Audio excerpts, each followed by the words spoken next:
Hello, this is Ray Main here again with today's Bible reading. Today we're going to be reading in the book of Deuteronomy, chapter 19. When the Lord thy God hath cut off the nations, whose land the Lord thy God giveth thee, and thou succeedest them, and dwellest in their cities and in their houses, thou shalt separate 3 cities for thee in the midst of thy land, which the Lord thy God giveth thee to possess it. Thou shalt prepare thee a way, and divide the coast of thy land, which the Lord thy God giveth thee to inherit, into 3 parts, that every slayer may flee thither. And this is the case of the slayer which shall flee thither, that he may live. Whoso killeth his neighbor ignorantly, whom he hated not in times past, as when a man goeth into the wood with his neighbor to hew wood, and his hand fetcheth a stroke with the axe to cut down the tree, and the head slippeth from the helve, and lighteth upon his neighbor, that he die, he shall flee unto one of those cities, and live. Lest the avenger of the blood pursue the slayer, while his heart is hot, and overtake him, because the way is long, and slay him, whereas he was not worthy of death, inasmuch as he hated him not in time past. Wherefore I command thee, saying, Thou shalt separate 3 cities for thee.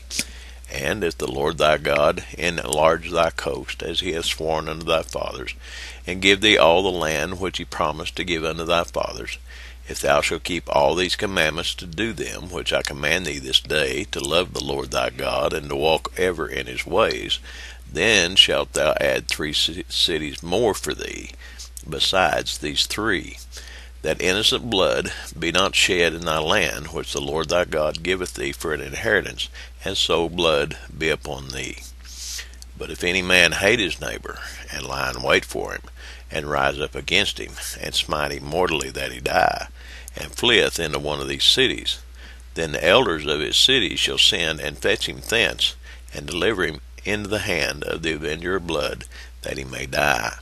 Thine eyes shall not pity him, but thou shalt put away the guilt of innocent blood from Israel, that it may go well with thee.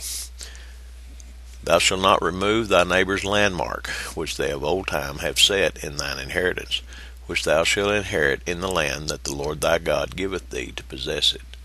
1 witness shall not rise up against a man for any iniquity, or for any sin, in any sin that he sinneth. At the mouth of 2 witnesses, or at the mouth of 3 witnesses, shall the matter be established.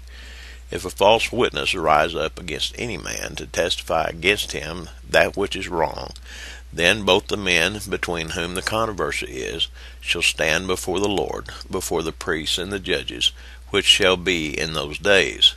And the judges shall make diligent inquisition, and behold, if the witness be a false witness, and hath testified falsely against his brother, then shall ye do unto him as he had thought to have done unto his brother. So shalt thou put the evil away from among you. And those which remain shall hear and fear, and shall henceforth commit no more any such evil among you.